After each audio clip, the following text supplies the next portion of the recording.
I have a problem with shoes. They're everywhere. Everybody wears them, but storing them is impossible. People tend to rely on one of three methods. Either lines, piles, or a cheap shoe rack from IKEA. I've tried them all and none of them work, so it's time to change that. I own way too many shoes. Shoes for walking, running, cycling, climbing, marching, swimming, rolling, even cowboying. But the problem is I have nowhere to put them, apart from maybe here. Since we moved in, I've been trying to find a use for this space that we call the canyon. It's been a picture store, an umbrella stand, and just a general dumping ground, but nothing sticks. It's basically a space where stuff goes to die, which makes it useless for everything, apart from maybe shoes. That in mind, there are three key design principles for this project. 1, it's got to store a lot of shoes. 2, it's got to use the canyon. And 3, it's got to be interesting. I don't just want a generic IKEA shoe rack. Okay, so underpinning all of these principles, I had to keep one thing in mind, and that is the space is super narrow. It's about one cat's width, or around 16.5 centimetres. So unlike my previous project, I actually decided to plan this time, and I came up with a couple of different options. The first was some kind of elaborate shoe carousel, but the space is so narrow it just wouldn't have worked. The second was some kind of complicated shoe vending machine, but I'm so rubbish at coding, I decided to discount that immediately. So I landed on option 3, a giant sliding shoe drawer. This would have space for my shoes, but also it would fit a backpack, and if it could fit an umbrella, then great. So the majority of the wood for this project I've managed to salvage. It all came from a pop-up store that I helped to build last year. And whilst we'd love to have used Baltic birch ply, due to the financial constraints of the project, we ended up using softwood ply, which isn't as nice to work with, but it gives a similar effect for around a fifth of the price. So when I went to the builder's merchant to select the wood, I went through the entire stack, picking out the best sheets, ones with the least imperfections and the least knots. However, after storage for a couple of months, there were still some imperfections which I had to try and work around, and of course, the knots in the wood.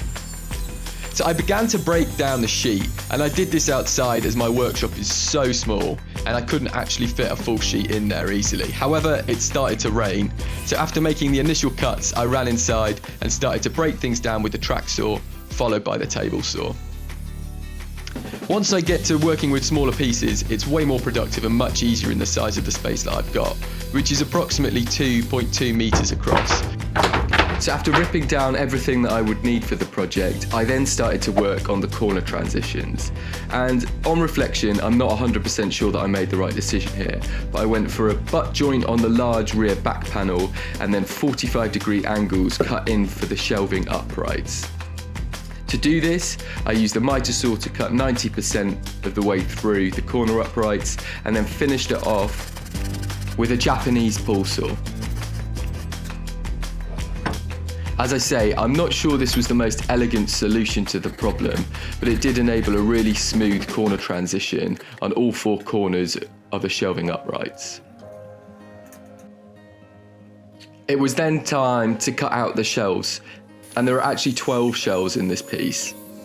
So to make my life easier, I decided to make a jig where I could set the distance of each shelf, check it, and then repeat the cut 12 different times. To add some strength but also some visual interest to the central uprights of the shelving unit, I decided to add some dado joints. To do this, I used the masking tape and super glue trick, which involves masking both sides of the joint that you intend to cut around and then adding some super glue to the masking tape to ensure you get a nice tight fit. This is effectively creating your own double-sided tape, and there's loads of videos out there if you want to have more information.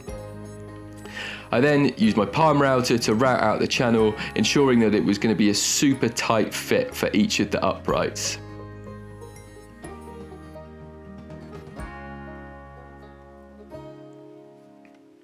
After routing, I then squared off the final corners with a chisel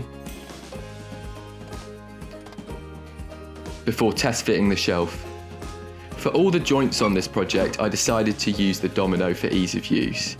There's over 30 different joints in this project, so I thought the domino would be the most effective and easiest to do. For the shelf in particular, there's over 24 different joints, so I decided to build a jig which would enable me to butt up the fence of the pedestal domino and then easily repeat the cut in the centre of the piece. And after plunging all the holes in the uprights, it was then time to do a test fit and see if my idea for holding shoes might actually work.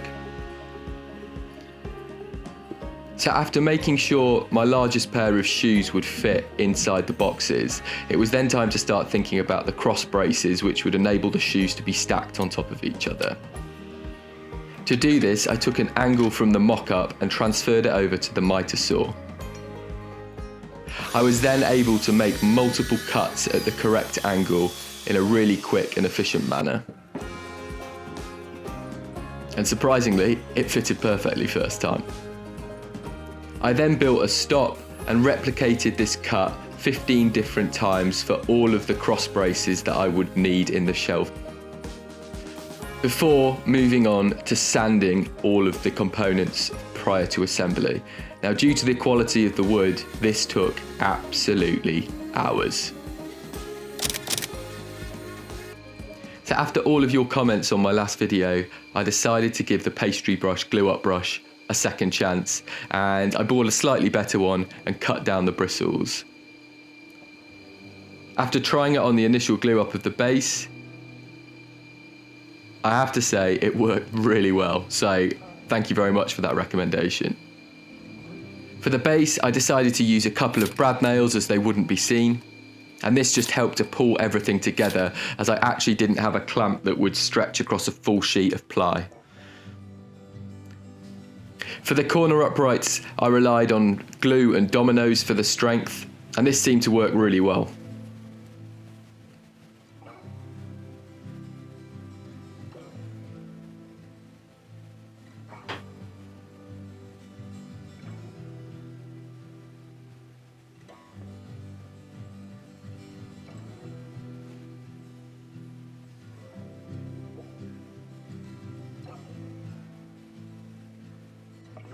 It was then time to glue up the shelves, and to the person in the comments on my last video who suggested trying to use a larger domino hole, this proved to be absolutely critical in the ease of assembly.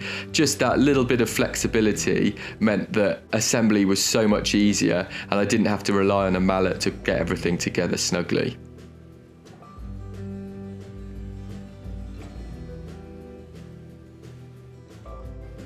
I elected to use one domino here, as the shelves are actually only around 13 centimeters across, and by the time they're glued in and then there's an upright, it should have provided enough stability.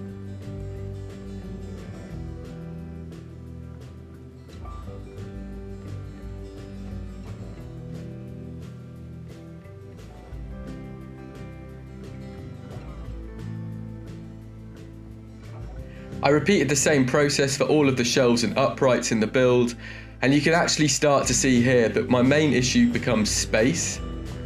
This is by far the biggest thing that I've ever tried to build in the workshop, and I actually only have around a 20 centimeter pathway around this piece, so it was constantly running backwards and forwards, tapping at one end and tapping at the other, and this added so much time into the assembly. The final thing to glue on was the top, and due to the really tight margins here in the dado joints, it did require a little bit of persuasion with a mallet, which I initially thought was great. However, due to the softness of the wood and a miscalculation in one of the dominoes, it did lead to a bit of a tear out, and I'll come back to fixing this later. After leaving it to glue up overnight with some clamps, it was then time to fit the cross braces. But before I did that, I had to sand each of the 15 boxes, and this took absolutely hours. And due to the size of the space, it was actually pretty challenging and backbreaking work. To fit the cross braces in, I built two simple angled jigs that would enable me to get a consistent distance and angle of every single shelf.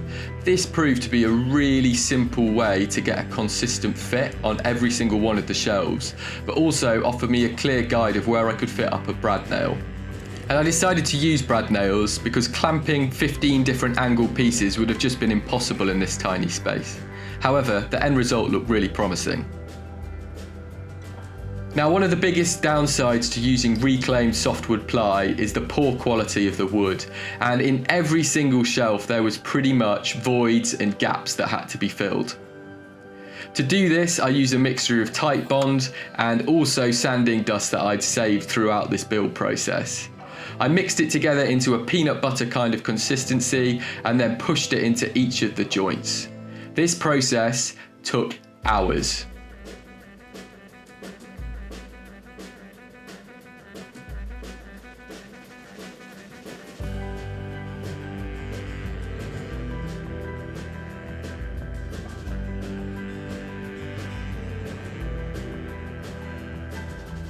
Whilst I was waiting for the glue to dry, it was time to fix that tear out on the top corner.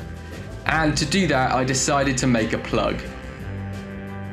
So after measuring it out, I thinned down the piece of ply to around 2 plies thick, and then chiseled out the appropriate size plug which I could backfill. Whilst the end result of this isn't 100% perfect, unless you're looking for it, it's actually really hard to see. It was then time to move on to the worst bit, the finish.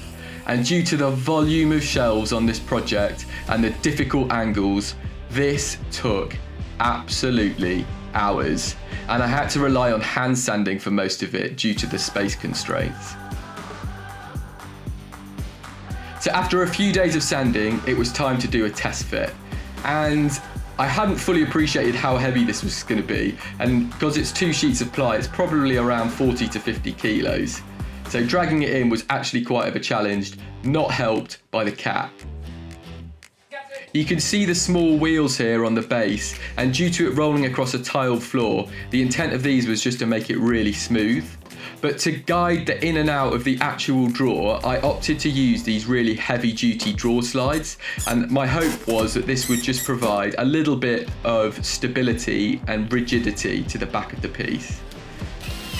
So after adding a drawer runner at top and bottom, it was then time to finish with a finishing wax. And I chose to do this for 2 reasons. The first was ease of application, but also the second was it can easily be topped up year on year when muddy shoes scuff and dent the surface. And after 3 coats, it was time to test it.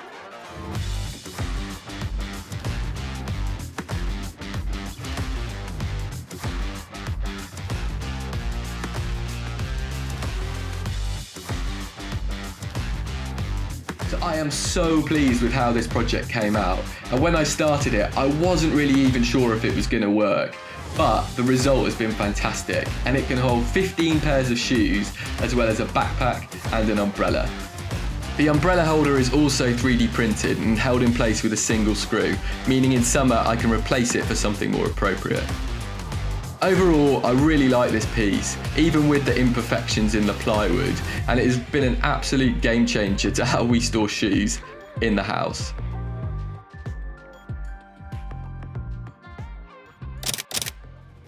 So a couple of lessons that I've taken away from this project. The first is time appreciation, and the first video that I posted probably took me around 2 years from starting to film it to posting it on YouTube.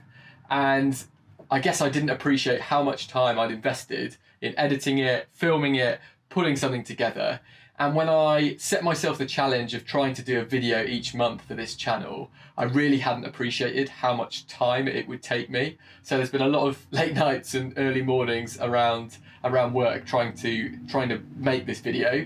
But the thing that kept me going was all of the really kind comments on the first one that I posted. So if you're still watching, thank you so much for that, and it really motivated me to keep going this month, so thank you very much. The second thing that I've kind of taken away from this project is about the quality of the materials. So I really like trying to use salvage materials as much as possible, but I think on this project, the amount of time that I spent, sanding, cutting, filling, and really trying to deal with the poor material choice, which, if you were going to pick something to make this project out of, you wouldn't pick softwood ply. You'd probably pick Baltic birch ply. I invested so much time in trying to get over the imperfections of the wood. It just made my life so much harder.